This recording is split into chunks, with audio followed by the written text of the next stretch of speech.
दुनिया की तारीख़ में और ख़ुसूसी तौर पर एशिया में जो मिडल ईस्ट है, मशरिक़ वस्ता जिसको हम कहते हैं, यहाँ पर यह मसला फ़लस्तीन और इसराइल का कब्ज़ा जो है वो दुनिया की तारीख़ में, एशिया की तारीख़ में जो जियो पॉलिटिक्स जिसको कहते हैं, उस हवाले से बहुत ही घिनौना इसका एक पहलू है।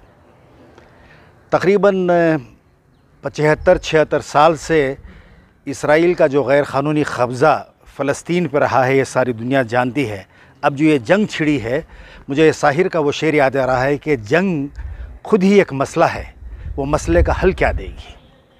इस लिहाज से ये जंग बिल्कुल गैर ज़रूरी थी, मगर इसके पीछे पोशीदा ऐसी पूरी शरारतें हैं, साजिशें हैं।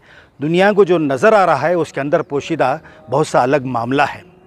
हमास पर जो इसराइल की बमबारी हो रही है, और सबसे पहले इसलिए इसको वरगलाया हमास ने, वरगला इस लिहाज से कि वो मुसलसल जुल्म का शिकार थे। तकरीबन 20 लाख लोगों की आबादी एक ओपन जेल की तरह, जहाँ दवाइयाँ तक भी उनकी मंजूरी के बग़ैर इसराइल के उनको नहीं मिलती थी।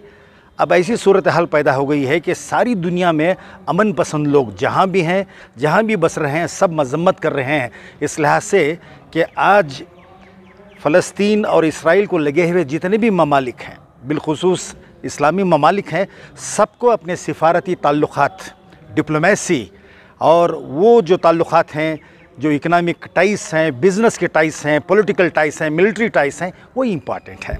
उन्हें दीनी जज्बा शायद दिल में रहा होगा, मगर यहाँ अमली तौर पर नज़र नहीं आया। और इस्लामिक वर्ल्ड ने हमेशा खामोशी इख्तियार की, इसी लिहाज से उनके हौसले बढ़ते रहे। आज इंसानी हुकूक़ के बारे में, इंसानी हुकूक़ के तहफ़्फ़ुज़ के बारे में, ह्यूमन राइट्स के बारे में जो बड़े बड़े ममालिक हैं, चाहे वो बरतानिया हो, अमेरिका हो और फ्रांस रहा हो या जर्मनी रहा हो, हर जगह हमेशा वो मज़म्मत करते हैं ह्यूमन राइट्स के। मगर अब माहौल ये है कि अब वो इसराइल की मुसलसल तौर पर हिमायत कर रहे हैं, ताकि इसराइल का जो मकसद है, डरा कर धमका कर नीस्त व नाबूद करके सफ़ाई हस्ती से हमास में जो फ़लस्तीनी बसे हुए हैं उनको शिकार बनाया जा रहा है। दरअसल ऐसे हक़ाइक़ हैं कि हमास भी ख़ुद एक ऐसा इदारा है, एक ऐसी तंजीम है जो इसराइल की हिमायत ही से वो आगे बढ़ रहा है।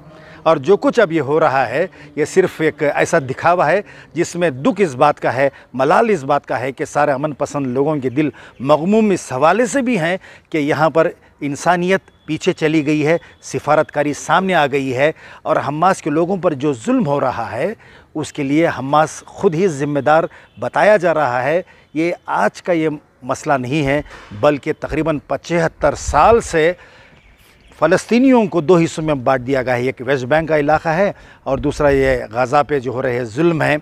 इस लिहाज से इसकी आलमी सतह पर जितनी मज़म्मत होनी थी नहीं हो रही है, बल्कि हिमायत की जा रही है। यह गैर इंसानी माहौल है जो आज के ज़माने में एक ट्रेजिडी से सिवा इसको और ज़्यादा कुछ कह नहीं सकता।